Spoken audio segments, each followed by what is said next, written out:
This is the new Aston Martin Valkyrie Spider, and wow, it has a V12. It has over 1,100 horsepower. It costs more than $4 million, but also just look at it. This is one of the craziest, most insane, most radical hypercars in automotive history. And today I'm going to review it and show you all of its quirks and features.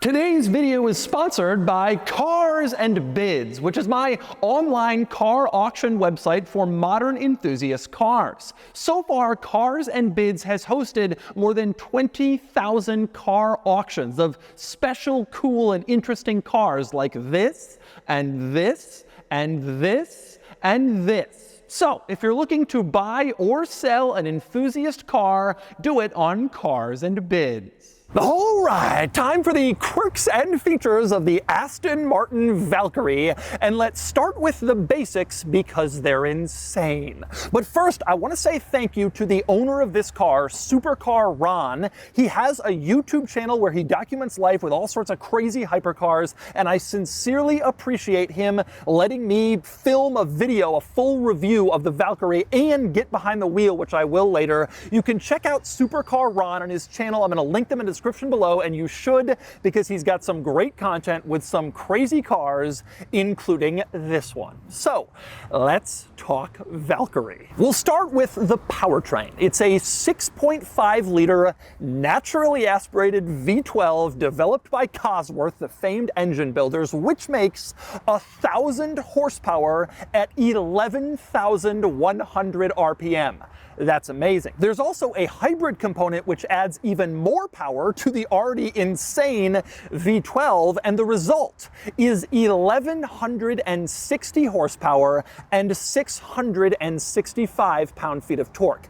Those are tremendously serious figures for any car, but especially this car since the curb weight is under 3,000 pounds. You have all that power in a relatively lightweight hypercar. And of course, the results are amazing numbers. 0 to 60 in 2.5 seconds. On its way to a top speed of 220 miles an hour, limited only by tires. Because the car produces so much downforce, it's so heavy, there was no tire that could take that weight at a higher speed. Although, in theory, the car could go even faster. And then there's the rarity. Aston Martin is only making 150 Valkyrie coupes, plus another 85 Spider models like this one, and then a handful of racetrack-only AMR Pro models. The result, less than 250 of these on the entire planet. And yes, the price tag around $4.5 million for this Valkyrie Spider. Crazy number for a crazy car. So let's talk quirks and features, and we'll start on the outside, where a big story of this car is aerodynamics. This car honestly looks like a Formula One car that's been road legalized. It really has that appearance, especially as you look carefully at it in a lot of different angles and specific areas. My personal favorite aerodynamic piece of the car is this unbelievable tunnel that essentially runs under the entire car all the way to the rear. You can see from behind. That is an incredible look that you will never see on basically any other car. Plus, check out the front. This spoiler up front looks essentially like what they have on Formula One cars, except here we are on the road in this one. It's absolutely amazing to see it. But you're up front looking at that spoiler, and you look under the nose and look closely, and you will see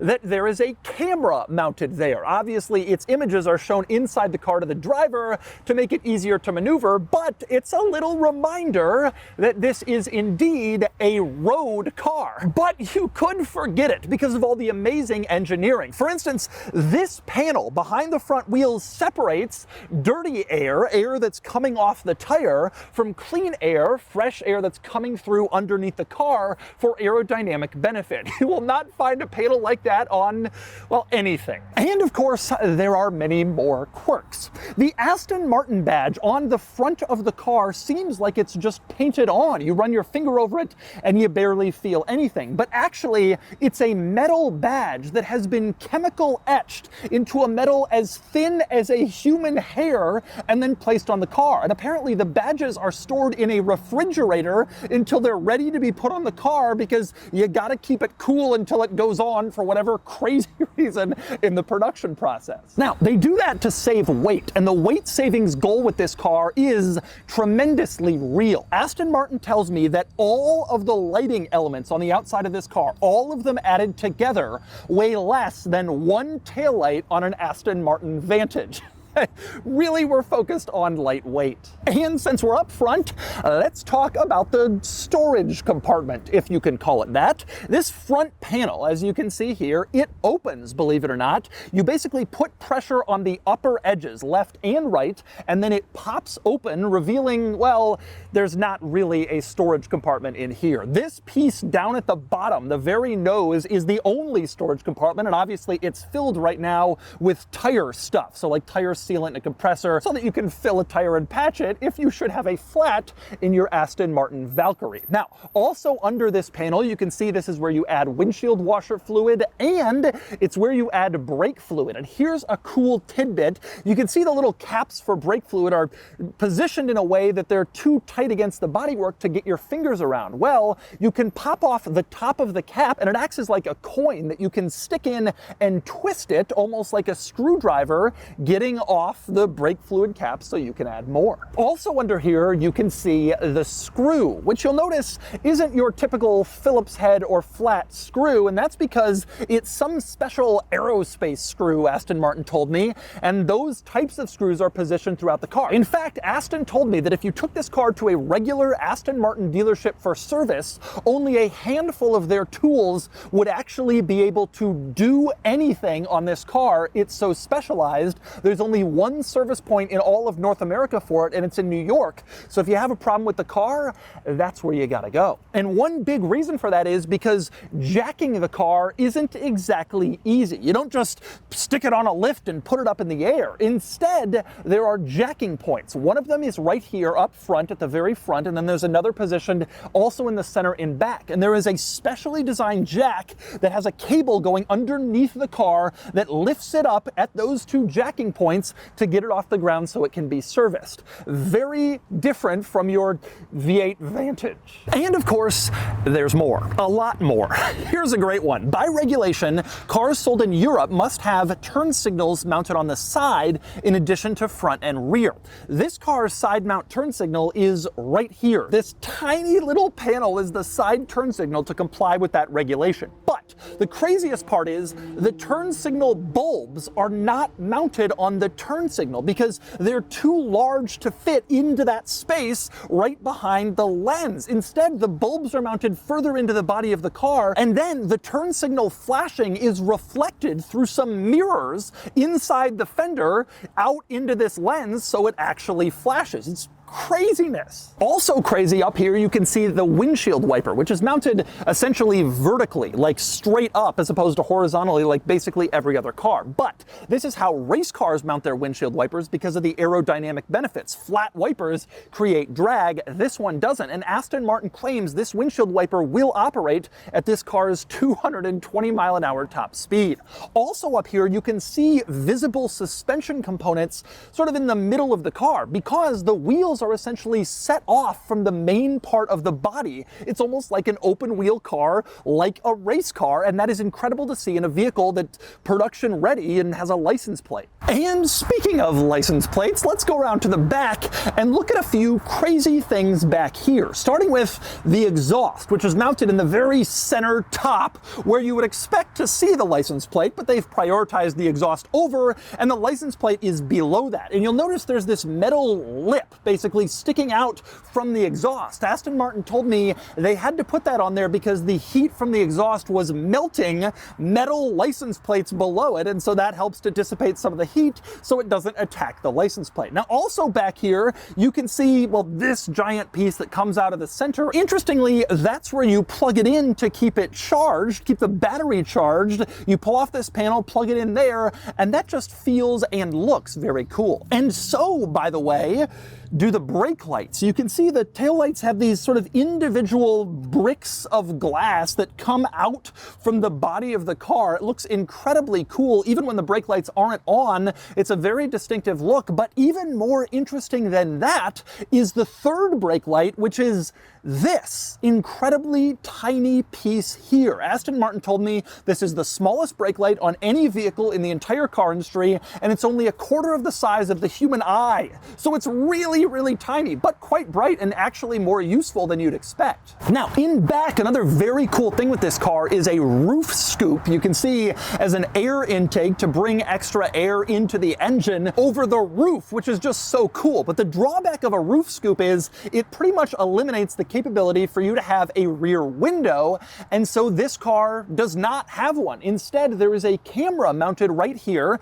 as you can see, and that provides your rear view mirror capability. Cameras are a bit of a theme of this car, as you'll see when we go inside. So let's go inside and check it out.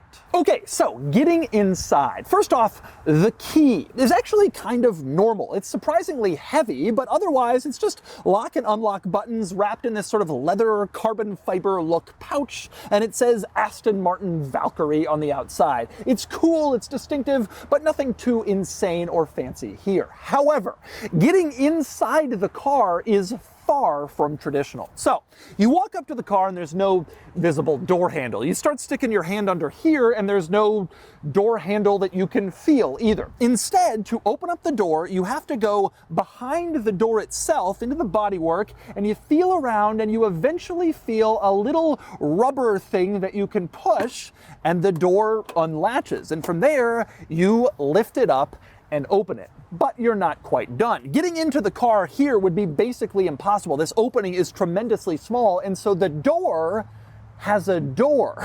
You have this little panel on the carbon fiber sill, you push it, and it pops open the roof door so that you can get inside. Each side of the Valkyrie has 2 doors. This is essentially a 4-door car. Now, it's worth pointing out that is unique to the Valkyrie Spider, which is what this car is, because the regular Valkyrie Coupe, that roof panel opens up with the door. But in the Spider, that roof panel is separate because it can be removed. I'll show you that in a little bit. And so it opens separately from the door. But before we climb inside, let's talk about getting into the engine compartment, which amazingly in this car you can. There's another latch on the driver's side carbon sill here. You pull on it and it pops open the engine compartment, and then you can go over there, lift it up, you prop it up with a carbon fiber prop rod, and you can see some of this car's amazing Cosworth 6.5 liter V12. It's a small look, but it's there,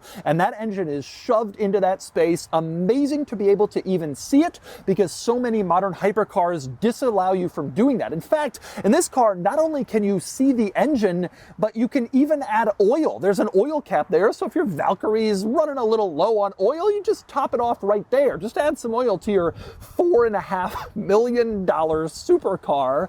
Really though, it is amazing to be able to even get in there and see the engine in this car. And by the way, one other item worth mentioning, with the door open, you can see a plaque on the inside of the door telling you exactly how special your car is. This one says Valkyrie Spider, and this is VIN number 22 of 85 Valkyrie Spider models. Interestingly, you have that plaque on both sides, driver and passenger, so both occupants, when they get in the car, are reminded of just how rare and special it is. But you don't really need those plaques to tell you this car is special, because when you get inside, it's immediately obvious. Climbing in, the first thing you notice, especially if you're a taller guy like me, it is tight in this interior. And that's because the seats are fixed in place in the cockpit. They don't move. And in fact, calling them seats is a little bit generous. Really, it's just some areas of padding mounted to interior carbon fiber. You can see the headrest, the backrest, the bottom, they're all different spots. It's not really even a seat. Now,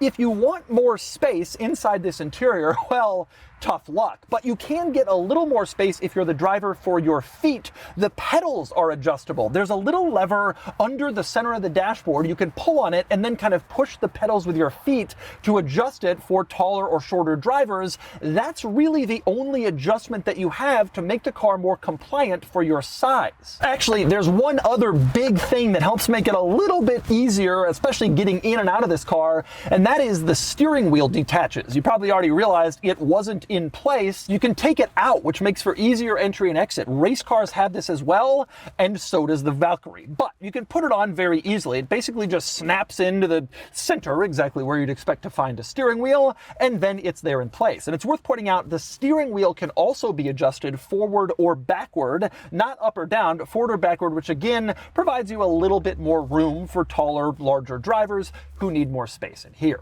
But the next thing you might be wondering is, how the hell do you close the doors in a Valkyrie? The answer is, the roof, you just reach up and close it. There's no like latch or handle, you just kind of pull it shut. You got to pull firmly and then it closes. From there, you pull the door closed with this strap here. You just grab on and pull it. And in case you're wondering, to open the door in this car, there's a strap actually in the dashboard, as you can see. Never seen that before. This strap in the dashboard, you pull and the door opens back up. And if you want to open up the roof part, because you basically need to get out, you use the same panel on the door sill that you use to open it from the outside to open it from the inside. And then you just contort yourself out of the car. It's not easy. And by the way, since we're talking about opening and closing stuff, I mentioned that the spider roofs are removable on either side. You do that with this latch in the back on the ceiling of the interior. You pull that, it unlatches them, and then you can remove the roof. But let's talk through some other stuff going on in this interior. For one thing, the controls in the center, they are very minimal. You have your fog lights, your windshield defroster, your hazard lights, your parking brake, and then a USB port, I guess, to plug in a device to charge it or for music. That's all you get in there. Now, interestingly, there's another control on the dashboard.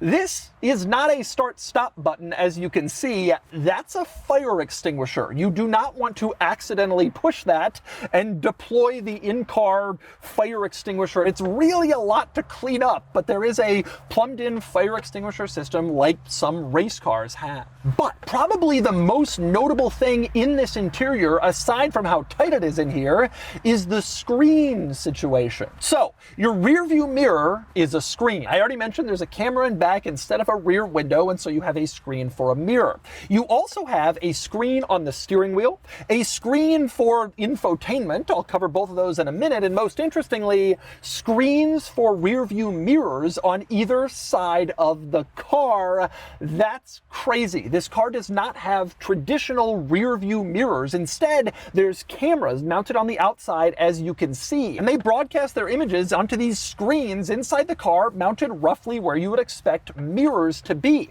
Now, the real benefit of these camera mirrors is that it improves aerodynamics. You don't have to have some big mirror on the outside of the car creating drag. You can do this instead, but this is not US legal. And as a result, the Valkyrie can only be used in the United States on the show or display exemption. This was a federal law that was passed to allow very significant cars to be imported to the United States and used for limited purposes like show or display, which frankly is basically what we're doing right now with this car. So this car is not officially sold in the United States by Aston Martin. It is sold and then imported under show or display by the individual owners. And of course, there's more. This car also comes with headphones. You can see them here. You're thinking, why? Are you going to be watching something in the car? No. This car is tremendously loud, and the headphones are the only way that driver and passenger can communicate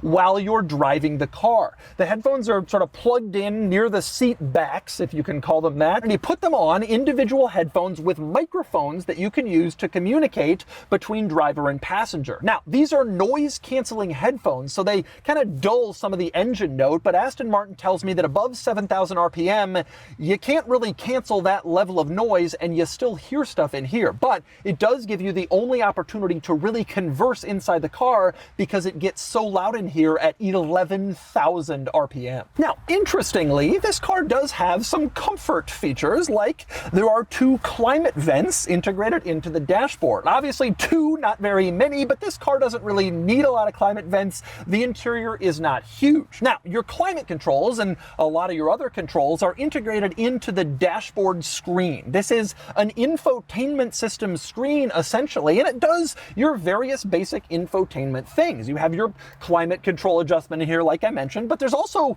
Bluetooth. You can hook up a phone and then take calls or listen to music in your Valkyrie, and Aston Martin told me that when you do that, the Bluetooth plays over speakers in the headphones like you would expect. Since regular vehicle speakers, you wouldn't hear anything. It doesn't matter because this car doesn't have speakers anyway. Amazingly, this infotainment system also has navigation. So you can have your Valkyrie navigate you, I guess. And there's a volume control here that you can use to adjust the volume. This is also how you turn on the headlights. You can see off, on, kind of the low beams, etc. And from the upper left, you can pull down sort of a hidden screen that will display your tire pressures and allow you to change your screen brightness. Now, your final screen is mounted on the steering wheel. You can see it's right in the center, and the primary thing that you'll notice in the middle of that screen is your tachometer, which, as you can see, goes all the way to 12,000 RPM, but right now it's much more severely restricted, and that's because the tachometer increases or decreases its red line based on whether the car has been warmed up. And once the car is warm, you can access the full 11,000 RPM. But if you park the car or stop and idle, the tachometer's red line will actually decrease again because it's also based on airflow. So not only does the tach go up while you're driving, it can also go down if you're going at low speeds or just idling, which is crazy. Now, the steering wheel will also display a few other items. You can see your battery amount remaining in the upper right. You can see in the upper left, it has your fuel amount remaining. And in the lower left, it shows what drive mode you're in. And it says U, S, and T. That stands for urban, or basically just the cruising mode. Sport is the middle mode, and then T is for track, which is sort of the ultimate mode. They say puts away all pretense of comfort or convenience for a focused track experience. Now, over on the right side of the steering wheel, this switch marked TC, you can use that to dial up or down your traction control while you're driving the car in case you want less nannies in your 1,200 horsepower Valkyrie. Now, also mounted on the steering wheel, you will notice a few other things. For one thing, integrated into the Alcantara rim of the wheel is the horn. You can see the little horn buttons. You push that and then, well, they make a horn sound. And here's what the horn sounds like on the Aston Martin Valkyrie. And there's more too. For instance, the turn signals. You can see buttons for left or right turn signals. You tap the button and the signal goes on for a few flashes. You hold it down and it turns on permanently until you turn the wheel like normal car. You also have the lift system here. You push that and the car lifts itself up so it can clear lower stuff. And you have your windshield wipers in the lower right. You can push for a windshield wash, or you can adjust the wiper amount with this switch at the very bottom. Other buttons on this steering wheel, you have one marked ERS, which allows you to access your full amount of power. ERS is the hybrid electric battery system in this car. You push that, you have all your power for all your crazy acceleration needs. You also have your high beams here, as you can see, and in the center, your start-stop button to turn on the car, along with a launch control. You can see LC with the checkered flag, and you have a button to go into neutral. Neutral in this car is actually kind of interesting because it's an especially important gear. I say that because the car starts in neutral automatically every time. If you want to go forward, you use the right shift paddle to shift into first gear, and then you can drive. But if you want to go into reverse, you first have to go into neutral and then use the left shift pedal to go into reverse. It has to happen sequentially. There's no separate button for reverse. You got to do both at once, which is interesting. And speaking of the transmission in this car, it's a 7-speed automated single clutch manual. So like an old automated manual like in the Lamborghini Aventador and the Gallardo, etc. That's what they have in this car. No dual clutch in the Valkyrie. And also, in case you were wondering, it's rear-wheel drive. No four-wheel drive to save you or make you look like a hero. Rear-wheel drive only with 1,200 horsepower. It must be an absolute menace. And now it's time to get behind the wheel with Supercar Ron, the owner of this car, and let's find out. Okay, so now it's time to drive the Valkyrie with only one problem. This car is so incredibly loud inside that even though I was wearing a microphone right in front of my mouth, virtually all of the driving experience sounds like this. This is so absolutely cool. Just the concept of what this is. You see the fenders coming over, you see this tiny windshield with this arc in front of you, like this is an alien. We are driving an alien on the road. In fact, Supercar Ron wore his own microphone, and his team contacted me after we finished filming, asking for my audio because theirs didn't work either. I guess that's just how it is.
I will tell you one thing that is very clear to me, and a reason this car is going to remain special and valuable. This is a mechanical, like, experiential thing. I just got in that Pininfarina Battista, and that was cool and fast, but like it's an electric car. The feel of this interior, the sound, the single clutch transmission actually, I think, benefits it. It makes it feel more mechanical. Yeah. Like that is. You lose that in so many of these cars, especially the hybrid ones, which this is, but it does not feel like it. Like, it feels like an old school, big old V12. But I'm going to try to get up to it. It's ready for 11,000 RPM.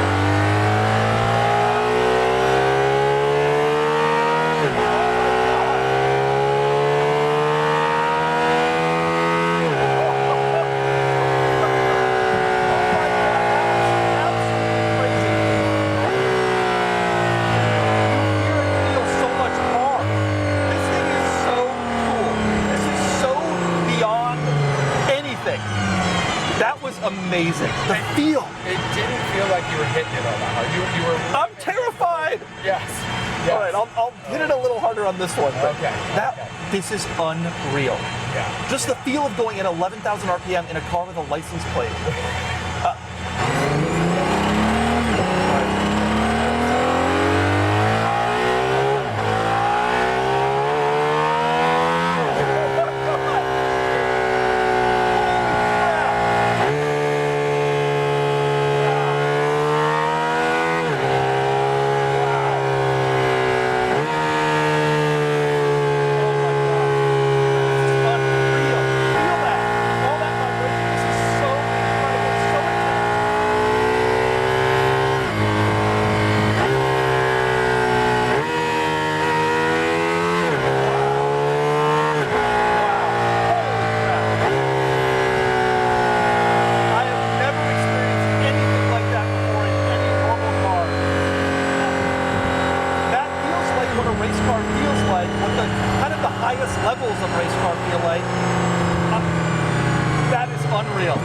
This car gives me what I love about my old Lamborghini Countach. It's that that like hardcore, like this is a serious car feel that every car is starting to get away from. As electric cars, which I think a lot of them are great, but they're pervading the world and they're eliminating the experience that this car offers. I mean, there's nothing like what we just felt. I also, to your point, cannot believe how relatively tame it is in a drive around setting. Like if I wasn't at 11,000 RPM, it's actually a pretty acceptable thing.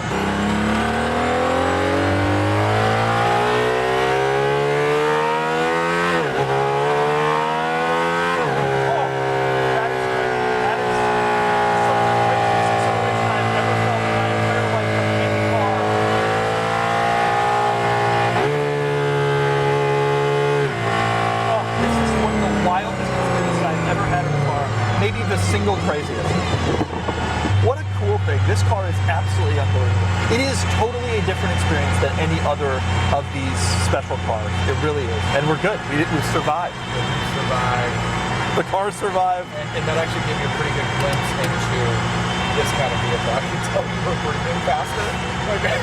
All we did was drive up the PCH and drive up like the Newport Coast Drive. Your heart's beating fast. It also gives you an idea of what does a race car driver feel after a race. They do it for hours. We just floored it a couple times like a bunch of idiots. And so that's the new Aston Martin Valkyrie Spider, one of the craziest cars on the planet. This is truly an amazing car with amazing performance and an amazing design and an amazing price tag. And I'm thrilled I had the chance to review it. And now it's time to give the Valkyrie Spider a DougScore. And the DougScore is here, 67 out of 100, which places the Valkyrie here against other sort of similar cars. It splits the difference between the Koenigseggs and the Chirons and the Speedtail, which are rated higher, and the McLaren P1 GTR and BAC Mono, which are rated lower. The driving experience is more P1 GTR, BAC Mono, but it's just slightly more street usable, which lifts it above those cars. Still, it doesn't rise to the level of the Chiron because the Valkyrie is simply more compromised, but that's sort of the point. You want to go to dinner in speed and style, get a Chiron. You want to get your face kicked in speed and style, get a Valkyrie.